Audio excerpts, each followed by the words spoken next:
President Francis, talking about war. Yes. We have one right now in Gaza. There have been multiple United Nations resolutions calling for a ceasefire in Gaza, an immediate ceasefire, because people are dying, children are dying. Yes. And that continues to be a major, major worry for us in the General Assembly and for the wider United Nations.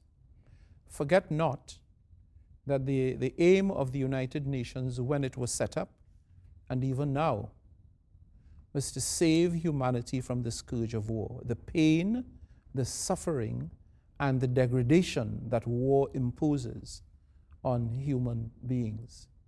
And that remains valid to today. But the General Assembly has not sat idly by on its wrists and done nothing.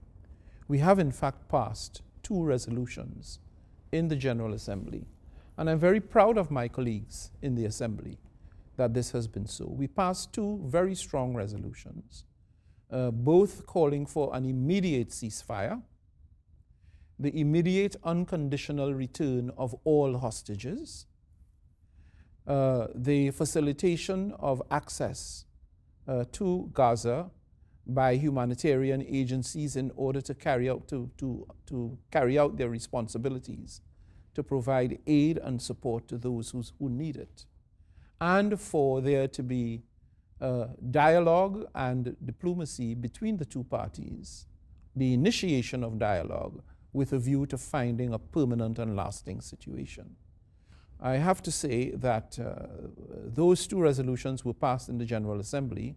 They've not been implemented, and those resolutions were passed at the height of a period when the Security Council itself, after several attempts, had not been able to adopt a resolution on Gaza.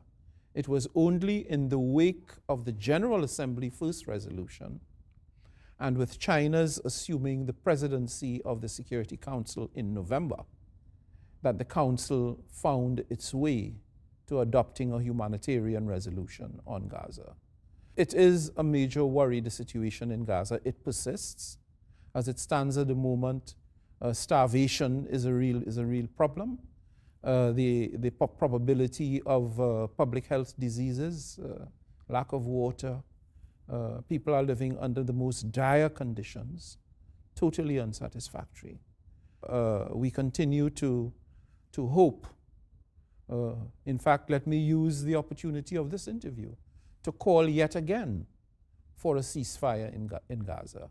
It really is the beginning of a process that could amply and necessarily take care of the humanitarian needs of the people in Gaza. Let me say this. Humanitarian needs are needs of people in desperate situations. They have no options. They can't go somewhere else. In fact, they're locked in, and the clock is ticking. So one hopes that the relevant authorities will see how important it is to take action to address those humanitarian needs.